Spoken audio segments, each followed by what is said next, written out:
everybody. This is Two Nerds and a Short. This is a little bit different format for us. We're doing a short bit on a topic of our choosing, and hopefully in the future... By the way, he's Robert, I'm Ernie. Oh, yeah, we're Robert and Ernie, just so you know. We're still the same people we were last time you heard us on our last thing. But we're hoping this becomes a question and answer session where you guys send us questions and we then go ahead and answer them. Of course, people will want to hear Ernie's answers more than mine, according to Ernie. But, I think so. Yeah, we'll see. But yeah, this is going to be a question-answer format, and we got a topic from one of our listeners a while ago, and we've done a couple things on it, but nothing really focused. And this one is going to be that as the first topic. Now, we're hoping to have this person on as an interview in the future, but the topic is women in nerd. So it's kind of a multi-layered topic. Female characters, how are they being portrayed? How are nerd female characters being portrayed? Is nerd sexy in of itself, no matter what the person looks like, or is that superficialness still there in the nerd world? And then, of course, what is the differential that makes women like things that are nerd versus not? And is that kind of like a secret thing that women like nerd, but they're not going to admit to it kind of thing? Right? Do you think women like nerd? You totally lost me, but... Did I totally lose it? You totally lost me. Okay, we'll take the first topic, and then we'll go from there. But it's all surrounding women and nerd. So it's like a lot of topics just for it being one topic. Well, it is the same topic. But this may spill over to a regular podcast and interviews and everything else. It's a lot to talk about. But first, let's start with a simple thing. Okay. Who are the female characters in nerd right now? The characters that if you're a girl, you would say, that's a character that represents me. Well, let's see. You have Rey from The Force Awakens. Mm-hmm. You have the hugely popular. Yeah, yes, you have the newest one in Rogue One. I forgot her name. Which we don't know about yet. Really, what she's like as a character. We just know she's strong, independent, and a rebel. Right. Fine. The latest Ghostbusters. I'm not sure about that. Did you actually see that? No. I didn't actually see that. I put it on, and I just... You couldn't. It couldn't hold my attention. I have to... It's one of those movies that you have to watch during the day. Hey, look, I'm not knocking on anyone who does enjoy it, but I'm not sure as many people. Yeah. It did well. Did it do okay? By considering all the negative press that it got, it did well. Yeah. Wonder Woman. Oh my gosh. Yeah. I mean, strong character, even in her short amount. Women both want to see this movie. Yeah. I think more men. Yeah. Oh yeah. Well, hot chick. Well. Okay. What about? Look past the hotness part. Okay. That goes to the other topic. Are nerd women hot? What really makes it? Is it just the action, the story, the way they're going to portray her? I just think when nerd girls talk about stuff in our world, whether it be a character, a movie, something excites them that's in the world, a game or something like that. Just to hear them talk about it and seeing that's really exciting. Yeah. Oh, absolutely. It seems like it's a whole new world, and it validates you in some respect as being a nerd. That the opposite gender is yeah, that's cool. I like that. There's a lot of anime characters that are very popular. Yes. In the female group. It also things that are a little bit weird. I would be curious to know if there's fans of Raven from Teen Titans. Teen Titans. There's a female. Yeah, those characters. Those female. Heck, Powerpuff Girls, for goodness sake. Oh yeah. You know what I'm saying? Well, we've met a few of them. Yeah, absolutely. Yeah. You know what's huge, and it's still huge. I was surprised. Sailor Moon. Yeah, it still holds strong. Still holds strong. They're still doing remakes of it. Yeah. They're still bringing product out there. A lot of women, girls, females. I see a lot of still art for Sailor Moon. Yes, a lot of still art. The best romantic story of all time. I watched that series as a kid. I loved it. It was a great story, I thought. So there's a lot of female strong characters out there. Xena. Xena was a strong female character that was out there. We're probably missing some. So there's a lot of representation. Jessica Jones. That's a little bit different, though. I'm not sure. She's more of a sarcastic character than a strong character. Yeah, but she totally plays all the men in that series. Oh, yeah. They're all puppets for her. Oh, yeah, but she is that type of character. So that's kind of what makes her cool. And she doesn't fly, she just jumps really high. Just remember that. What was the other Supergirl. thing? I like Supergirl. I don't know if she but it's more like that guilty pleasure. You're watching something that it's man, this is so cornball. Mm-hmm. There's no legit issue with this. I'm just watching it just because it's entertaining. Right. Well, and Batgirl. That's another strong female character. What, from the Killing Joke? Yeah, well, in general, but yeah, Killing Joke too. Poison Ivy's a strong female character, even though she's a villain. Yes. Suicide Squad. Right. Harley. Harley was a hugely successful character. Katana, I'm not sure is as big, but she's definitely a strong female character. Yes. I'm not sure she has as much of a following. Well, she was bigger in the comic book series when she was the Robin for Batman. Right, but we don't know if that's something that girls are looking at. You see what I'm saying? Well, if any girl said that to me, that they knew that Katana was Batman's Robin at one point. Would you melt? Dude, that's big points, I think. Oh, yeah. Oh, it's huge. Yes, because it's such an oddball thing. It's like, I didn't even know that. Yeah. But I'm not as huge a DC guy as you are. Do the Disney female characters count or not? Because there's so many back and forth on them. All the Disney princesses earlier, I would say before the 2000s, their only job was to look pretty. Yeah. The closest when you come to something more than that is the Princess and the Frog. That's even recent. Yeah. But I'm saying it's the more rest recent. Of them, the rest of them, they're just all... Ariel kind of turned strong towards the end in the later movies, but not in the original. You know? But yeah, it doesn't take the same angle. The Incredibles, but again, recent. Strong female characters, but not again. They've not been strong in the female nerd characters in that in the Disney world. So that's kind of sad. But again, with Star Wars and other things that are coming out with, hopefully that gives them a different light. But people don't see Star Wars as Disney in some respects. No, they always see it as Lucas. Yeah, which is fine. Which is, again, it's fine. Disney's not trying to brand it in any way. Even though when I did see some of the intros for it, where it's the Disney with the lightsaber sound, yeah, I was like, okay, that's kind of cool. Come on, that's pretty sweet. I want Mickey with the lightsaber. Yeah,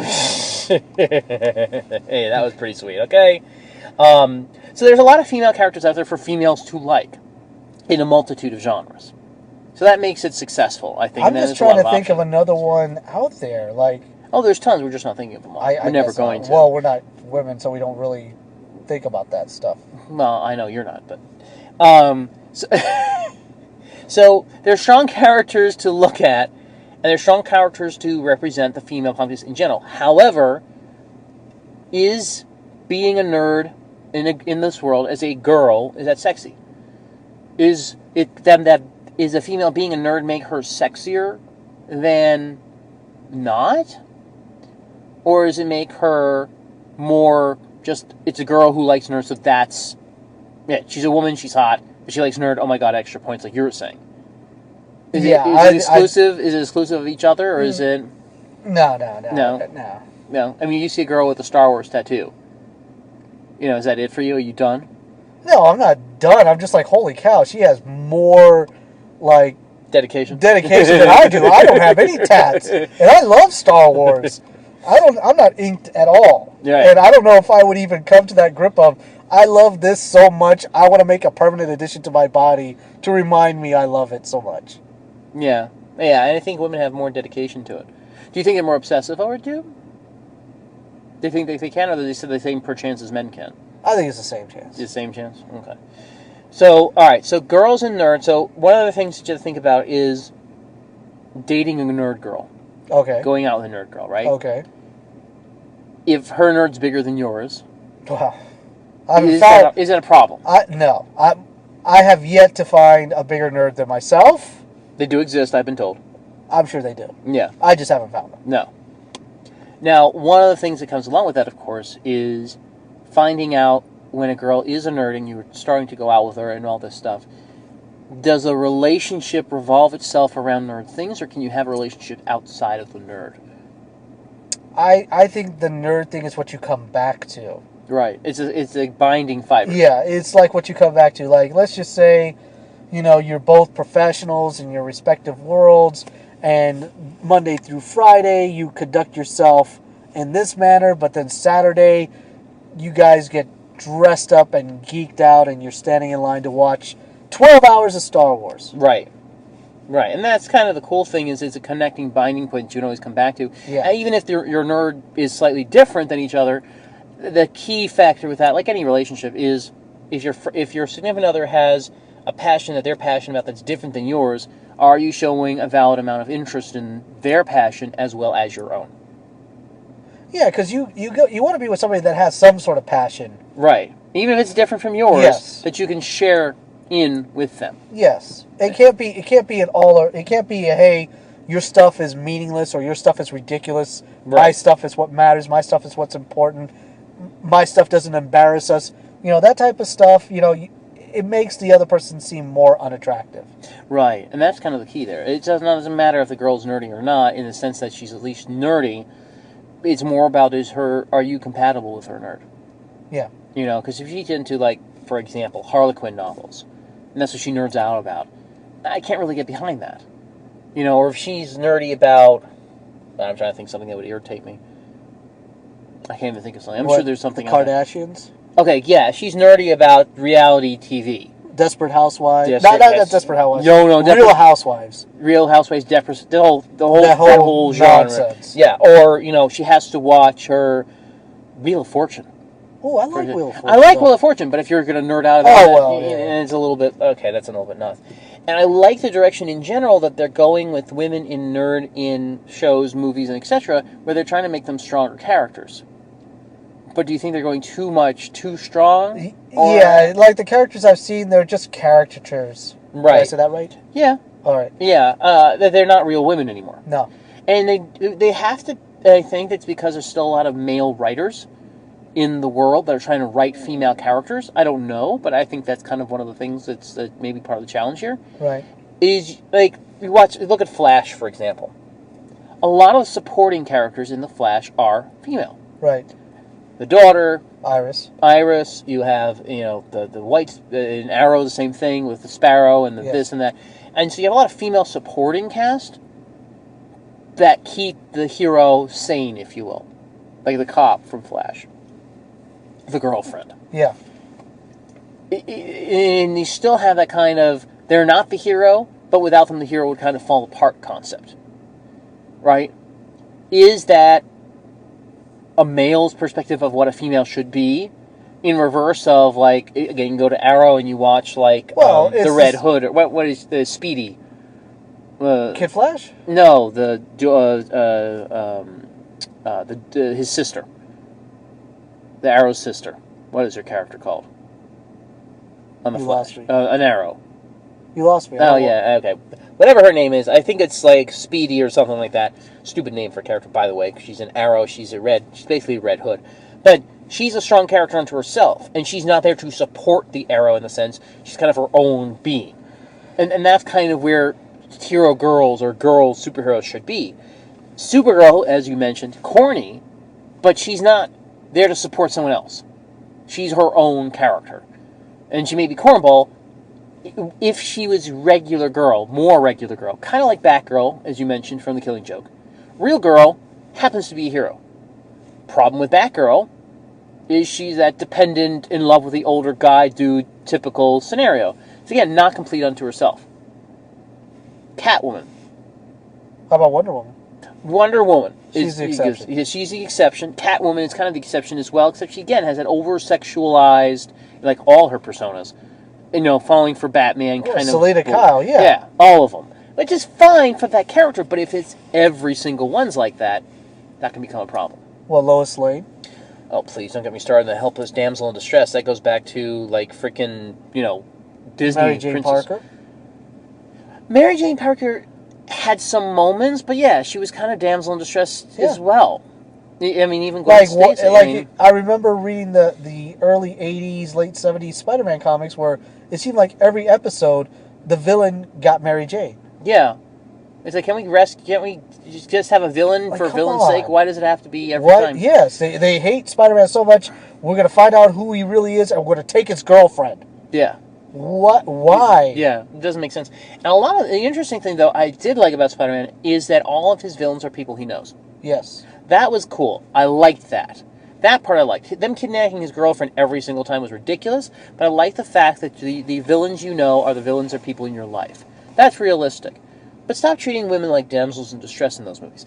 Ghostbusters was supposed to be one of those movies that took strong female character types, put them in a good movie, and let them go.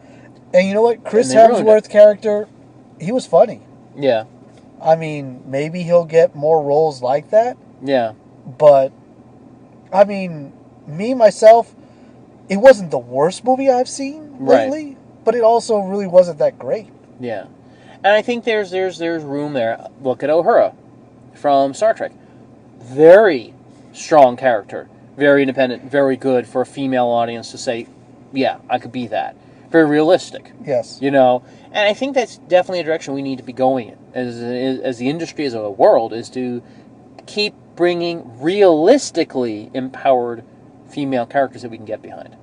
And it's a hard market for promotion because not everybody's into that, but I think it will in time become that way as we introduce. And I think Wonder Woman might be the kickoff of that. If you look at Marvel, what females that are strong are really in Marvel at this point? You have Black Widow. Well, they're coming out with Captain Marvel. Yeah, which we hope will be good, but really, it's Black Widow. That's it. Who else is a woman? That's literally it. I mean, in public persona at the moment. But Marvel has a lot of catching up to do. Agent Carter? Maybe, but I mean, again, it's not even close to the same popularity. You say Supergirl, Supergirl. Agent Carter, okay, maybe you get, 10 people watch that show? Maybe? Yeah. That's my concern, is that DC is definitely seeming to take a stronger stance on building stronger female characters. Or at least building female characters. Marvel needs to get into that act a little bit. I have to say, even though everyone wanted to poop on this Suicide Squad, I think a lot of people came on and said, I'd gladly watch 2.5 hours of Harley. Oh, yeah. She's definitely... Men and female across the board. DC is rocking the females. And Marvel is definitely behind it. That's the only other major... I think because they're not relatable. Like, the women in Marvel are non-relatable. Well, that's my problem, is they're not even trying to build characters that are female, that are relatable. Like, you had the X-Men, you had Storm. Yeah. Jean Grey. Yeah. You know what's doing well, though? Mystique. Yeah, again, they're too differentiating in their personality. They're not realistic. They're very extreme, one way or another. But the one that actually seems to be doing well with people is the new slew of Spider-Man that came out of the Infinity whatever it was thing. Spider-Gwen. Oh, Infinite Crisis or something like Infinite Crisis, whatever it was. Spider-Gwen came out of it. Yeah. The Spider-Verse. Right. Silk came out of it. Yeah. But again, we're not seeing movies of those. We're not seeing cartoons of those. We're not seeing... It's just not there. It's just not there. Raven from Teen Titans is as close as you're going to get. Well, they are coming out with Cloak and Dagger, which is kind of like Raven. Yeah, and Cloak and Dagger is a minor superhero set. But if they do the female character right, I think it could be good. But the problem is, again, it's going to be just an over-sexualized character. And that's my concern. If she wears the suit. That was a killer suit. The white suit? Yeah, the white suit. Yeah, that was pretty sweet. The white onesie. Yes. So anyways, that's Two Nerds in a Short. That was our topic. Please comment. Let us know what you think about females in the world of superhero and who's succeeding and who's failing. Is that what this episode was about? Yeah. I thought it was about if nerd girls were hot or not. Well, that was a part of it. But then, it's covered a lot of female topic. I still think nerd girls are hot. Well, they are all hot. Yeah. They're like nerds. They have to be hot. Yeah. By definition. But we want to hear more topics from you guys. We're definitely answering questions on this one, more so than others. The regular podcast still goes on strong as always, but this is kind of a little something extra for you. Like a taste. Like a taste. Yeah, a little single topic, a little single question we want to answer. It's like when you're going through the departments, not the department stores, the grocery stores. And they give you the samples? The little samples in little cups? Yes. That's us. That's this. Is it wrong if I go back again and get more? No. That's why we have more than one episode. Well, he promised it. Yes. You heard it, folks. He promised it. Yep, we're going to do more. We're going to do more. So let us know if you like, and we'll see you next time. Oh, do I have to say the ending? No, you're good. I thought you were saying the ending. I'm saying the ending? All right. See you later, guys. Talk to you soon.